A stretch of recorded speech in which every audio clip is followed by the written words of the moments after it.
Good morning student. SST के online class में आपका स्वागत है।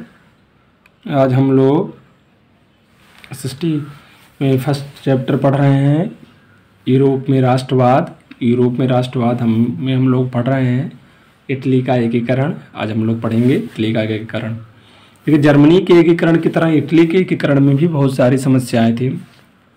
सबसे बड़ी समस्या ये थी कि इटली में कई छोटे छोटे राज्य थे और इन राज्यों में वंशानुगत यानी राजतंत्र था और अधिकतर जो राज्य थे उस पर हैब्सबर्ग का शासन था, हैब्सबर्ग साम्राज्य के अधीन था वह।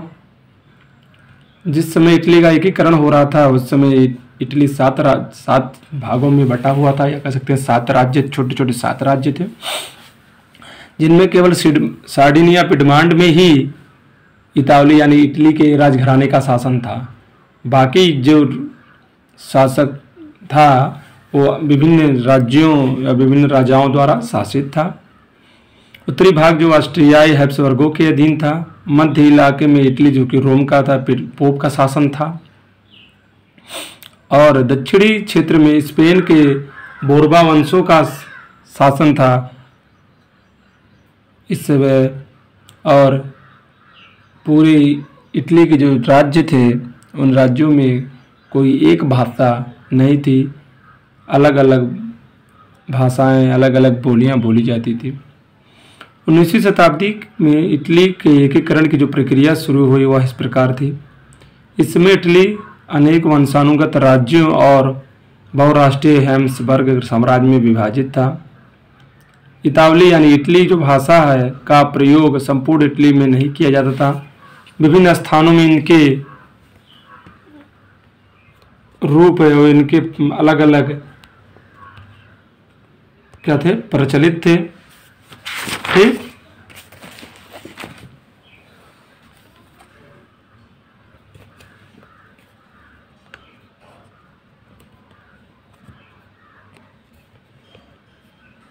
कहीं ना कहीं हम कह सकते हैं कि जो इटली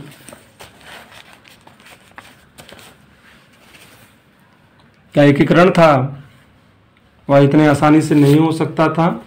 1830 ईस्वी में के दशक में जोसेफ मेज़नी ने इटली को एकीकृत करने के लिए सबसे पहले इसका आरंभ किया। किसने किया?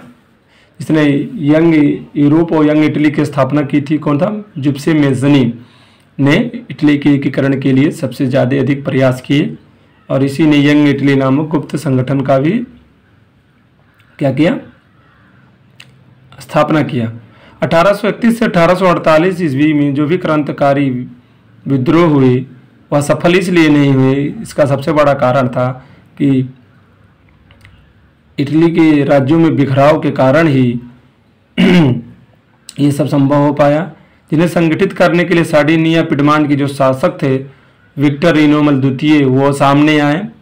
सार्डिनिया पिडमांड के प्रधानमंत्री जो थे केवूर, उन्होंने इटली के राज्यों को संगठित करने का आंदोलन शुरू किया। फ्रांस व सार्डिनिया के मध्य एक कूटनीतिक संधि हुई कि अगर वह रोम और अन्य राज्यों पर आक्रमण करता है तो फ्रांस क्या करेगा, इटली के विरुद्ध या उन लोगों का साथ नहीं देगा, यानी तटस्थ रहेगा। यही इस गुप्त संधि थी। 1859 ईस्वी में सार्डिनिया पिडमांड को ने ऑस्ट्रिया को हरा दिया। इस युद्ध में गैरिबाल्डी के नेतृत्व में अनेक सैनिकों ने भी हिस्सा लिया। आप देख लीजिए इटली के एकीकरण में किसका किसका महत्वपूर्ण था। जोसेफ मेज़नी, आपके वहाँ का प्रधानमंत्री केवूर और गैरिबाल्डी। ये 1860 में दक्षिणी इटली के 2 सिसिलियों के राज्यों में सार्डिनिया और पिडमांड के सैनिकों ने प्रवेश किया।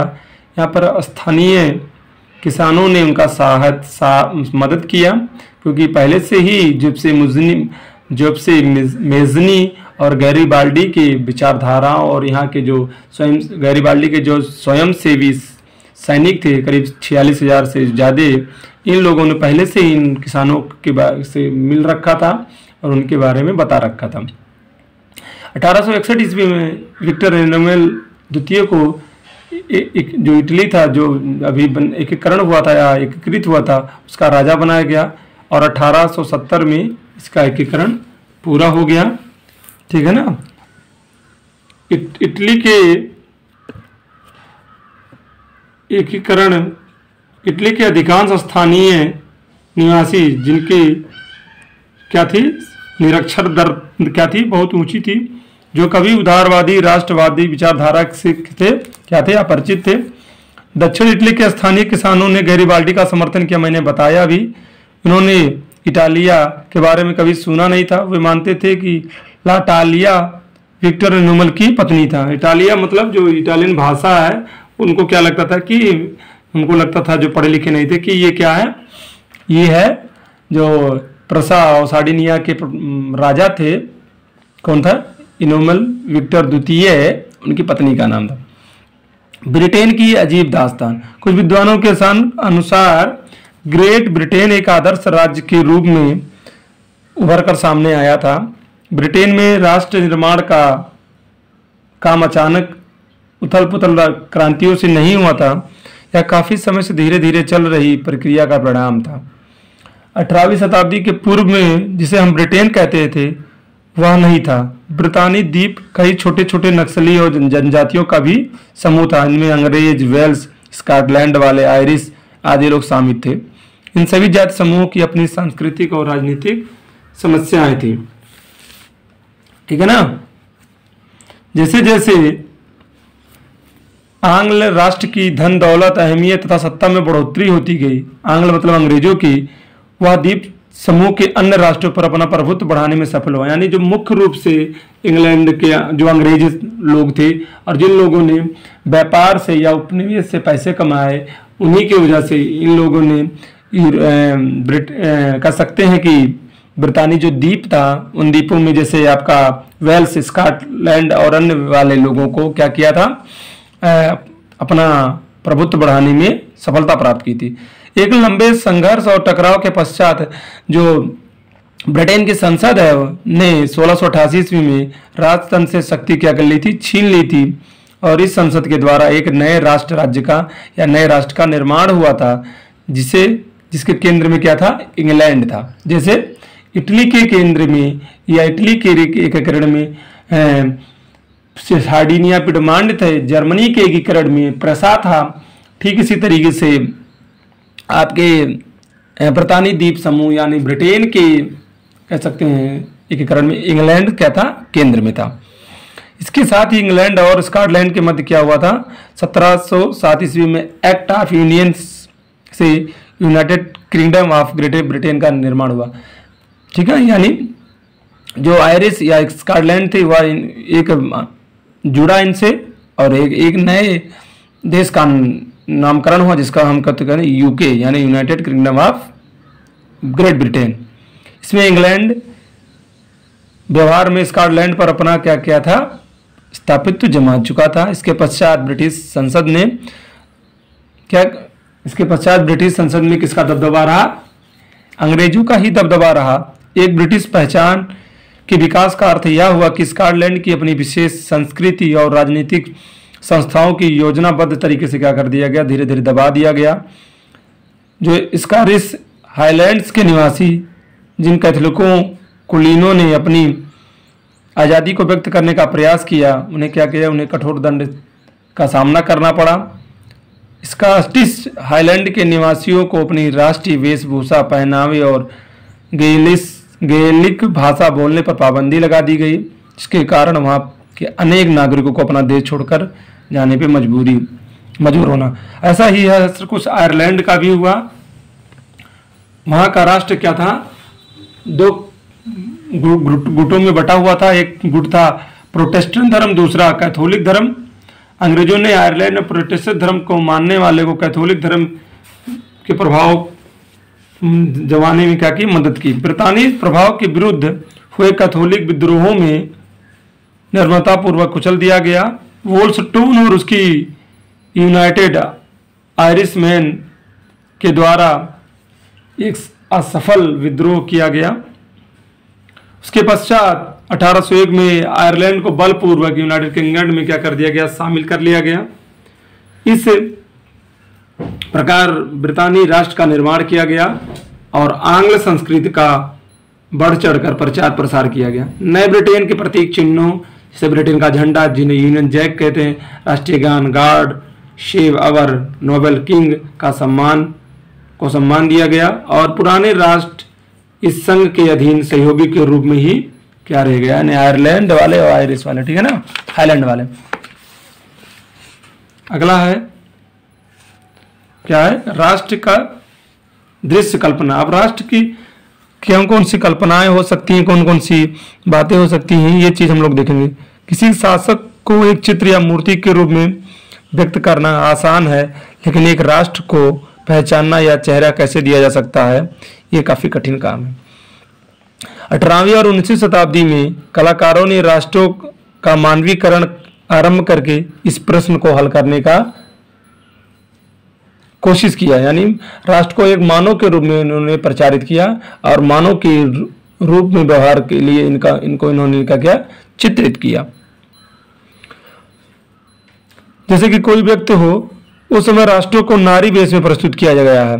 राष्ट्र को व्यक्ति का स्वरूप देते हुए जिस नारी को चुना गया वह असल जीवन में कोई विशेष नहीं था, या तो सिर्फ राष्ट्र के अमूर्त विचारों को ठोस रूप देने का एक साधन मात्र था। यानी नारी की छवि क्या थी, राष्ट्र के एक रूपक के रूप में हुई थी। जिस तरीके से आप लोगों ने देखा ही होगा कि फ्रांस की क्रांति के दौरान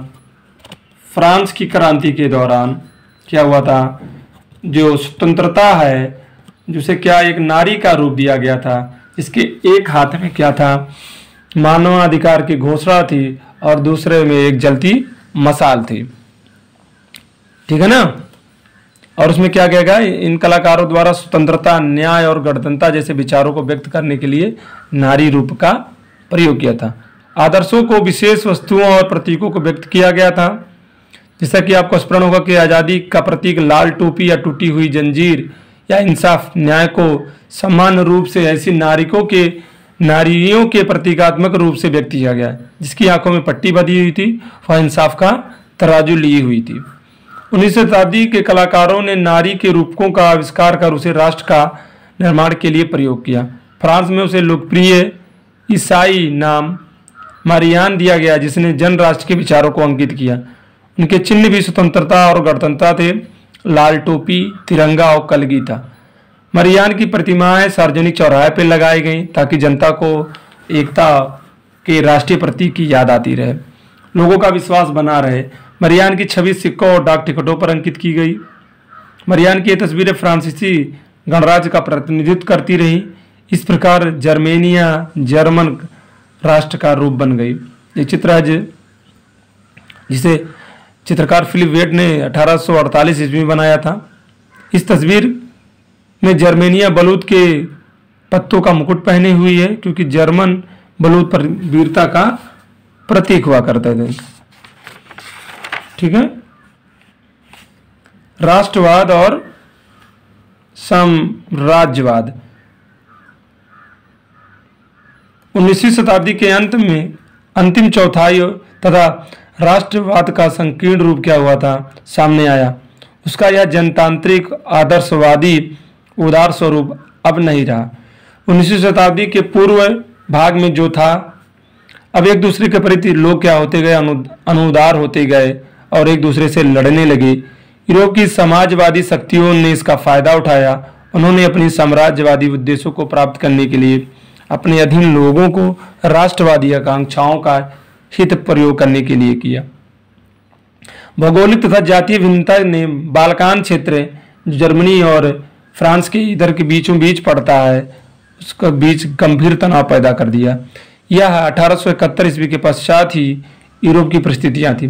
काला सागर और एड्रियाटिक सागर के मध्य स्थित आधुनिक रोमानिया, बुल्गारिया, अल्बेनिया, यूनान, मैसेडोनिया, क्रोएशिया, बोस्निया और हर्जेगोविना तथा सर्बिया, मास्टेनेग्रो इत्यादि राज्य बाल्कन राज्य में सम्मिलित थे। इन क्षेत्र के निवासियों को सामान्यतः स्लाव कहा जाता था। यानी पूरे क्षेत्र को क्या बोला जाता? स्लाव। जो जर्मनी के अधीन और जर्मनी के अगल बगल के क्षेत्र थे उन्हें क्या बोला जाता था? स्लाव बोला जाता। ऑटोमान साम्राज्य यानी इटली और के नियंत्रण में बाल्कान क्षेत्र का एक भाग था। बाल्कान क्षेत्र में रोमानी राष्ट्रवादों के विचारों के फैलने और ऑटोमन साम्राज्य के विघटन की स्थिति में अधिक विस्फोट हो गई। यानी जिस तरीके से इटली का एकीकरण हुआ, उसके बाद 19वीं शताब्दी में ऑटोमान साम्राज्य ने आधुनिकीकरण और आंतरिक सुधारों के द्वारा मजबूत बनना चाहा था, परंतु इससे बहुत कम सफलता मिली। एक के बाद एक अधीन देश उसके नियंत्रण से बाहर निकलकर अपनी आज़ादी की घोषणा करने लगे। बाल्कान क्षेत्र के लोगों ने राष्ट्रीयता के भावना के आधार पर अपनी आज़ादी पुनः प्राप्त करने का फैसला किया। उन्होंने इतिहास का वह प्रयोग साबित करने के लिए किया कि वे कभी आज़ाद थे, तत्पश्चात विदेशी ताकतों ने उन्हें अधीन कर लिया। बाल्कान क्षेत्र में गहरे ठहराव का क्षेत्र बन गया। अब विभिन्न स्लाव राष्ट्रीय समूहों ने अपनी पहचान और स्वतंत्रता परिभाषा करने का प्रयास किया। बाल्कान जो राज्य था एक दूसरे से बहुत ईर्ष्या करते थे। प्रत्येक राज्य अपने लिए ज्यादा से ज्यादा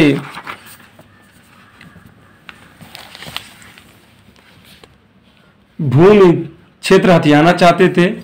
परिस्थितियां और भी ज्यादा जटिल होती गई क्योंकि बाल्कान क्षेत्र में बड़ी शक्तियों के मध्य क्या होने लगी? प्रतिस्पर्धा होने लगी। इस समय यूरोपीय शक्तियों के मध्य व्यापार और उपनिवेश के साथ साथ सैनिक और नौसैनिक शक्तियों के लिए क्या थी? एक काफी बहुत बड़ा कंपटीशन या प्रतिस्पर्धा थी।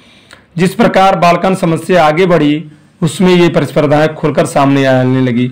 रूस, जर्मनी, इंग्लैंड, ऑस्ट्रिया हंगरी प्रत्येक शक्ति बाल्कान क्षेत्र पर अपने शक्तियों की पकड़ को मजबूत करने लगी। इसके कारण ही कई युद्ध हुए और अंत में क्या हुआ? प्रथम विश्व युद्ध की झलक दिखने लगी। साम्राज्यवाद से जुड़कर राष्ट्रवाद सन 1914 में यूरोप को महाविपदा की ओर ले गया और इस बीच विश्व के कई देशों ने, जिसका 19वीं शताब्दी के यूरोपीय शक्तियों ने उपनिवेशीकरण किया था, समाजवादी प्रभुत्व का विरोध करने लगे। ये सभी स्वतंत्र राष्ट्र का निर्माण करने के लिए संघर्ष कर रहे थे। जो साम्राज्यवादी विचारधारा का क्या? जो साम्राज्य विरोधी आंदोलन विकसित होते हुए क्या कर रहे थे? विरोध कर रहे थे। ये सभी सामूहिक राष्ट्रीय एकता की भावना से प्रेरित थे, जो साम्राज्यवाद का विरोध करने के लिए तैयार थे। राष्ट्रवाद के यूरोपीय विचार कहीं नहीं दोहराए गए क्योंकि सभी स्थानों पर नागरिकों ने अपनी तरीके विशिष्ट राष्ट्रवाद विकसित कर लिया, मगर यह विचार समाजों को राज्यों के गठित किया जाना चाहिए अब स्वाभाविक और सार्वभौमिक मान लिया गया। अब यह मान लिया गया कि लोगों को स्वतंत्र करना या स्वतंत्रता चाहिए, लेकिन लोगों के बढ़ते साम्राज्यवाद और उपनिवेशवाद ने लोगों के राष्ट्रवाद और स्वतंत्रता के जो विचार थे उसको क्या कर दिया? गौड़ कर दिया या खत्म कर दिया। यह आपका चैप्टर खत्म हो गया। ये महत्वपूर्ण जो शब्दावली इसको आप लोग पढ़ लीजिएगा, ठीक है ना, और इसके क्वेश्चन आंसर आप कर लेंगे, ठीक।